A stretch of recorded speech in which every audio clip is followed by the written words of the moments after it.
It's 5 in the morning in the Mojave Desert.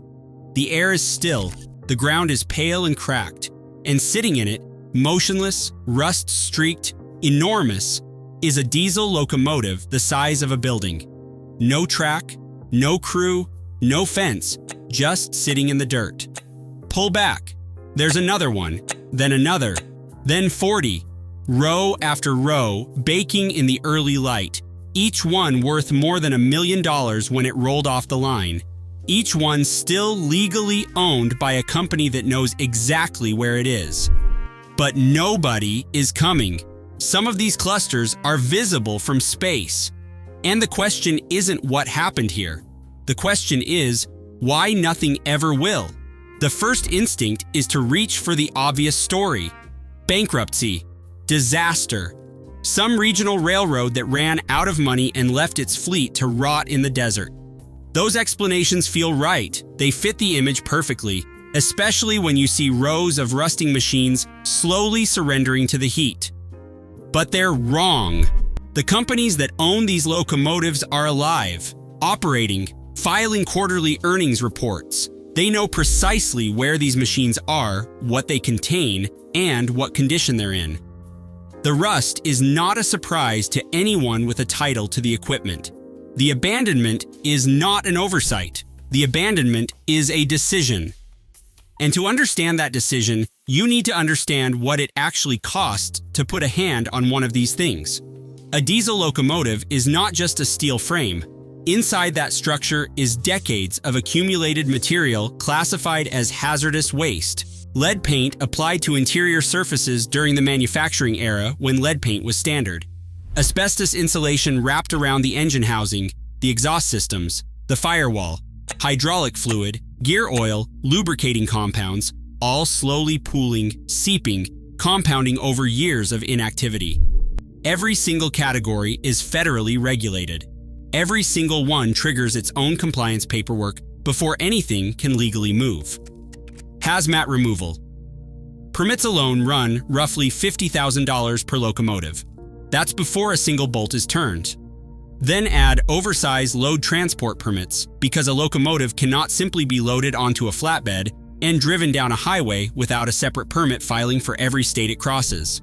Then add the specialized rail to road transfer equipment. Then add hazmat cargo insurance riders that cover the transport itself. Then add the labor costs for a certified hazmat crew.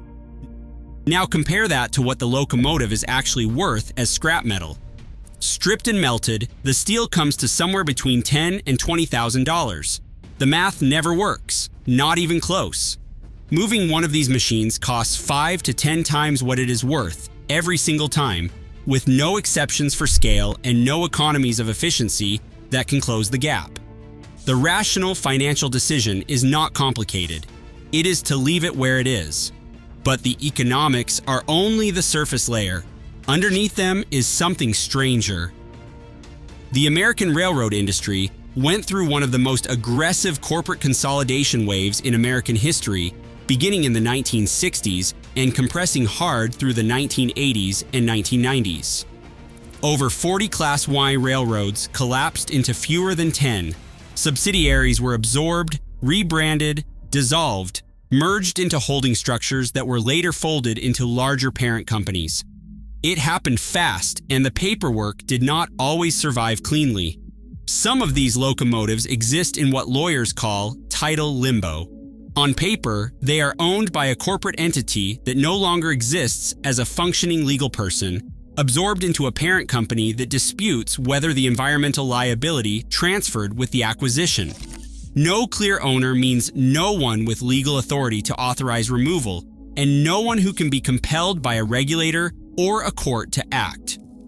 Here is where it gets counterintuitive. Unclear ownership is not just a problem for these locomotives.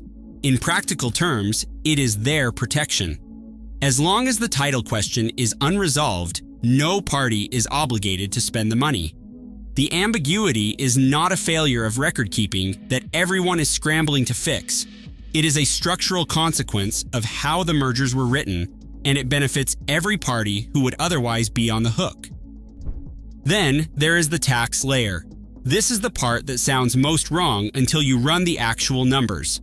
A railroad company can legally claim depreciation on a locomotive it has not operated in 15 years and has no intention of ever moving.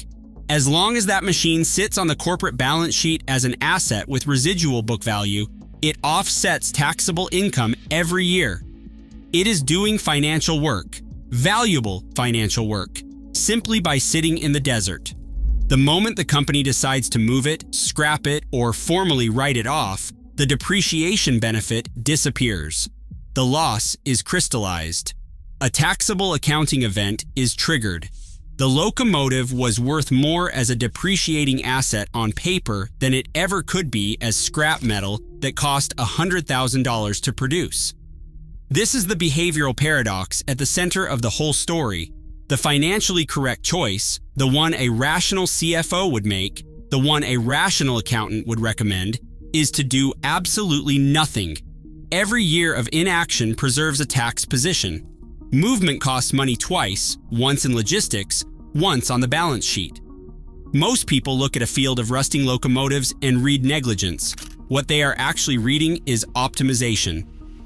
The sites themselves are not hidden. SEMA, California. Cobra, Nevada. Gerlach, Nevada. None of these appear on most road maps. But pull them up on Google Earth and the equipment rows are immediately visible. Parallel lines of machines covering multiple acres, some clusters running to 200 locomotives or more. Identifiable from satellite. The remoteness is not concealment, it is cost engineering. Land in the Mojave or the Great Basin costs almost nothing per acre. No neighbors, no municipal code enforcement, no noise ordinances, no zoning board. Open-air desert storage is so cheap that parking 100 locomotives there for 20 years costs less annually than a single permit application filed in a populated industrial zone.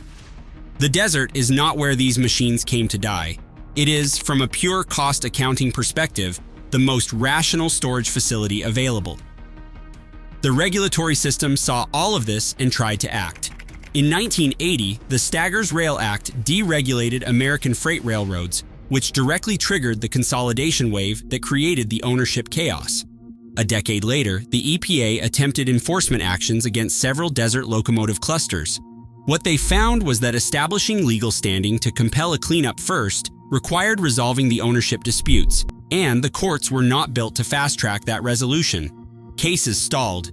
Enforcement timelines stretched into years, then decades. The sites stayed. The legal architecture of the railroad industry had outpaced the regulatory architecture designed to govern it. Not because anyone planned it that way, because no one planned it at all. And through all of this, the locomotives themselves are not sitting inertly. They are leaking. Hydraulic fluid, gear oil, battery acid, a slow, continuous seep into desert soil that decades of exposure have made significant. Chromium, lead, and cadmium from paint and electrical systems migrating into the soil column with every seasonal rain. Mojave and Great Basin soils are alkaline and poorly buffered. Contaminants do not bind well. They move deeper over time. Most of these sites carry no federal Superfund designation, because establishing who is responsible for cleanup requires first establishing who owns the property, which loops directly back to the title problem. Some locations have had partial voluntary remediation, surface fluids removed, minimal soil disturbance. But partial means the surface, not what is underneath it. Step back far enough and what emerges is not a story about railways at all. Every fact here, the hazmat costs, the merger era title ambiguity, the depreciation mechanics, the remote land economics, the regulatory stalemate, is legal. Every decision made by every party was the financially correct decision given the incentive structure they were operating inside. No laws were broken. No one is concealing anything. The machines are visible from orbit. What looks like decay is the physical output of a system working exactly as it was designed to work, just pointed in a direction no one wanted to acknowledge. Return to the image from the opening. A locomotive in cracked desert earth, rust-streaked, motionless, enormous. It looks like something was lost here, but nothing was lost. Something was calculated. What gets left behind is not an accident. It is a choice made by a spreadsheet, not a person. And these locomotives are not alone. Decommissioned bridges sitting in rural counties with no clear maintenance authority, abandoned pipeline segments that predate modern ownership law, and retired nuclear facilities in regulatory limbo for 40 years. The same equation runs through all of them.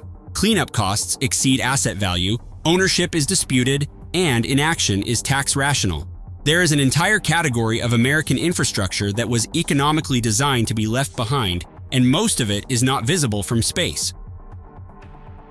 Most of it isn't visible at all.